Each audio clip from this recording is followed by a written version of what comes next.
Welcome, ladies and gentlemen, to the Living the Dream Fantasy Focus video, episode 1. It took 4 years, but we're finally here. Why are you laughing? Keep going, just go. It took 4 years, but we're finally here. The playoffs are here, and we're all excited. I feel excited, Cotton. I feel really excited. So let's just sum up the year real quick before we talk about the playoff matchups, Michael. Year in review. Year in review. The South Division was won by Kyle Smackahoe. He was finished 10-3 with a division record of 5-2. He actually started 10-0.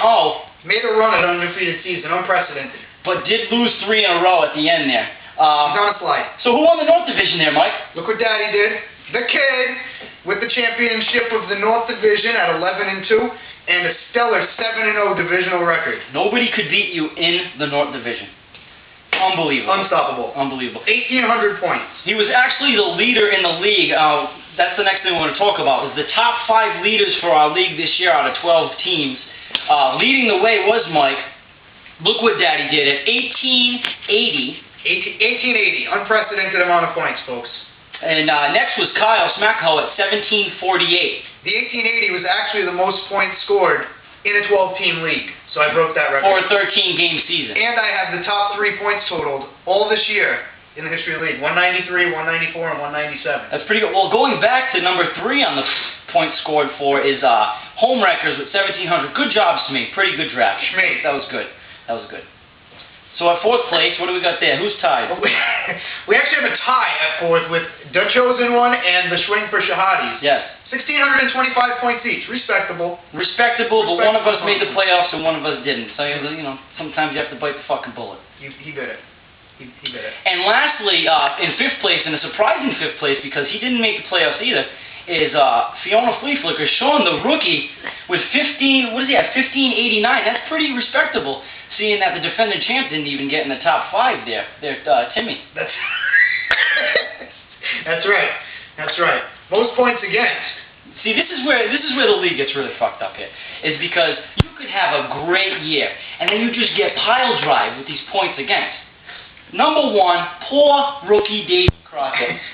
Almost 1,700. 1,694 points. Number 1 for most points allowed. Cheers to you, Crockett. I'm very sorry. The fantasy football year was hard on him. Who was next? But you know what? If you have a good enough team, the points allowed shouldn't matter, because the kid right here had 1,673 allowed, the second highest point total in the league, and one of the highest point totals allowed in the history of the league.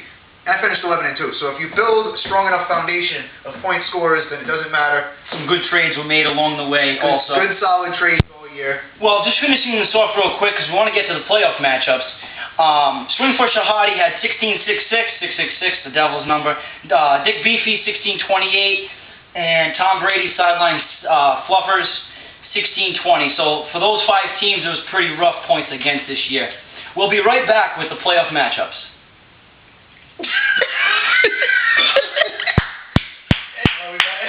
Are we back yet? Did you click it? No, she's still running. Alright, and we're back. And we're back, folks, for the playoff matchups. The North Division. It's amazing. Is Tim versus Jordan. This is going to be a cool matchup. I'm actually excited. Yes. I'm excited. A lot of shit talking this year went down between the rookie Jordan and the defending champ Timmy. But is Timmy going to bring home the trophy? Actually, keep home the trophy this year. Defending champ. So let's talk about the quarterbacks. Brady versus Vic. I think it's a definite advantage Jordan. Brady's going against Washington. I think he's going to put up about 45 points. The thing is, can Vic kind of get the rust off? He hasn't played in 3 weeks, you know. I don't think he shakes the rust off. The team is reeling here. They've lost. Yep. They're out of the playoffs. Yep. Can Vic do it? It is against Miami, but Miami's D has been exceptional for a 4-9 team. And Reggie Bush is on fire. So I'm going to have to go Brady there against Washington. Even though that's in Washington, I still like Brady there. I like Steven Jackson over Bradshaw. Yeah, the next thing is running backs, and Bradshaw has a tough matchup against Dallas. And Steven Jackson's playing Seattle, and Seattle, they give up a ton of fucking yards. They do. They really do. Flex, I think, goes to Jordan. Tim only got 2 points out of Peyton Hillis. That was a rough start for him. Peyton Hillis has been struggling. Tim has a huge advantage at tight end. Jimmy Graham is going to get tons of points over Dickinson. I like Jimmy Graham. He's been the best tight end this year. But I don't know. Indy really sucks, and Dickerson, he's kind of putting a flyer out there on him. He could get 15. He could get a touchdown, 60 yards. He really could. Yep. Well, now brings us down to the time when I make my predictions, aka the seatbelt rule. And for those of you who don't know what the seatbelt is, it means that that team is going to take their seatbelt off and put a beat down on the other team. In this game, my seatbelt goes to Jordan because I think he's going to put a beat down on Tim. 2 questionable at quarterback, 2 points out of your flex. I think Jordan's gonna win. I take the seatbelt award, and Timmy's going to get smacked. The championship is leaving his house. The rookie's going to take him down. You get it here first. Me and Mike are on the same page with the chosen one. It's his year, and he's gonna see Mike in the semifinals. Let's go to the next division. Yep. The South Division. Kyle's going to be on a bye, and Joe, how he barely got in the playoffs. I'm sorry, Sean barely got in the playoffs. It was really close, but they're there. And do you believe Joe started Sexy Gross Rexy? I started him last year in the playoffs, and it came back to bite me. I advised him against it. Fitzpatrick is the sit of the week. So, I mean, it is risky to start Fitzpatrick.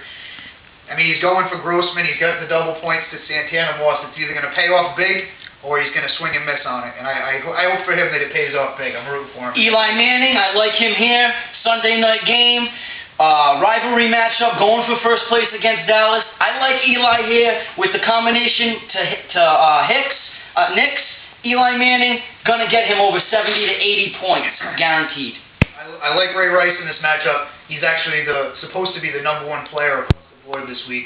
A lot of people have him gurued at about 25 points. I like Ray Rice. I like that. I can agree with that. I like him over Foster. I think he'll do a little better. I really like C.J. Spiller this week. I'm starting him as my flex. What a good handcuff there by Joe. I mean, Smee. I mean, the guy that drafted his team he's playing against.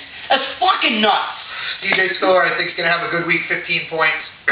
Santana Moss should carve up the Patriots' D. Patriots' defense, secondary, very questionable. Fucking Mike.